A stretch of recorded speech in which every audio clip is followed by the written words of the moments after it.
Keith, that was a lot of good stuff that happened in a short time there with that finish. Can you just walk us through the last 3 holes particularly? The last 3 holes really here are it's called a snake pit for a reason. The wind today was more favorable on 16, so it was down on 16. So hit 5 wood and hit a nice 9-iron in there, actually a little past the flag, and it was the first really good putt I've made all day, at a really substantial length. And I finally read one right and hit it and knew when it was about 3 feet out it was in the hole. So I kind of gave myself a little fist pump there, try to get some energy going, some momentum going. We were really in between clubs on 17, between 6 and 7, and I ended up hitting 6 just to try to take as much wind out of the shot as possible. So I had to take almost 20 yards off that club to get it to where it ended up. That was one of the best shots I've hit all day, and just kind of a tap-in putt. And then 18 hit a good drive, and kind of same thing on that 7-iron. I think I had 59 hole, and I hit my 7-iron close to 190. So it was 25 plus yards off that club, and I just got to see the replay, and it's pretty cool how it hopped in.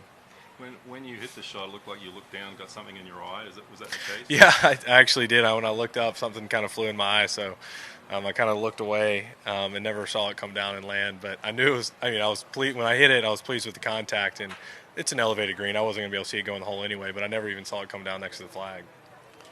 John was talking about you've kind of worked on some of those off-speed shots with the irons. I have a lot lately. I felt like I used to work on my just stock swing way too much, and I wasn't really practicing the shots I might have on the golf course as much on the range. So felt like really starting in Palm Springs, I started working on my distance control on the driving range instead of just my golf swing, and it's really paid off. I've been able to hit those shots a lot more comfortably when I'm taking that much yardage off of them, knowing that I can actually execute my number. Did you have a eureka moment that made you start working on that area? Yeah, I would say this off season I kind of had a team meeting with everybody, and my strokes gained approach, relative to the field was very poor. And it's there's some skews in there relative to your driving, but still it shouldn't be that poor. I was technically losing my card almost every year in strokes gained approach, and that's just unacceptable out here, and especially when I feel like I have the technique to do it if I can hit my driver like I do. So it was all distance control, and I learned that, fortunately. I hate that it took this long, but it's better late than never. People look at your game and it's really complete. Do you tell yourself you're ready to kind of start winning a little more? I tell myself that a lot, and sometimes when you tell yourself that too much and you don't win, it can be a negative. It's really hard to win out here. Yeah. I think I got my win early and felt like I could win more. Unfortunately, that's a really high expectation out here. Hopefully I can continue to work on the right things, maybe even add some more stuff into my practice so that I can just put myself in contention more often. And the more you're in contention, the better chance you have to win. Yeah. And then last one, you played that back nine, I think. We were raving about you were 10 under going to the last. So you add 2 more to that, 12 under for the week on the back nine. And really haven't done much on 11, right? So what's that say about what happens to you at the turn here, or what have you been getting going on that back nine? It's a good question. A couple putts fall here or there, and I started out. I think I shot 5 under on Thursday morning, and that was just the greens were soft and there was no wind, and it's played a lot difficult since then. So I think that had a lot to do with conditions the first round, and then today just a couple good shots and a putt or two. Nice. Thanks.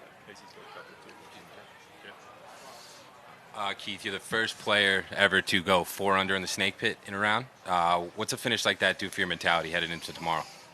It's obviously some luck involved in that, but the good thing is I executed all the shots I wanted to, and that's really all I can do. I could have hit those same shots and made 3 pars and been just as happy. So honestly, if I can play like I guess I should say if I hit the shots like I hit coming down the stretch, tomorrow I'll have a chance. Because I hit them all where I wanted to. Johnny and I had some good numbers, and we executed them well. And out here with the wind, small greens, small fairways, you can hit good shots and not get rewarded. But all in all, it's really all we can control tomorrow. And this tournament holds some significance for you. Looking back to 2017, you made your tour debut here as a Monday qualifier. What do you remember from that week, and how does that kind of stick around when you go into this week? Really two memories. I remember walking off a par 7 on Friday, and I knew I could bogey 8, 9 and still make the cut. And that's I feel like my mentality's changed a little bit. But playing on the Korn Ferry Tour, like making the cut on tour events, like huge to kind of get your career going. And but anyway, I played great on the weekend, and then I remember I made probably a 45, 50-footer on the last hole to finish what I thought would have been top 10 to get in the next week. Eventually finished 11th, but that was really, I felt like the first time I really knew I could compete out here. And man, it feels like yesterday, but it was a long time ago. Thanks, man. Appreciate it. Yep.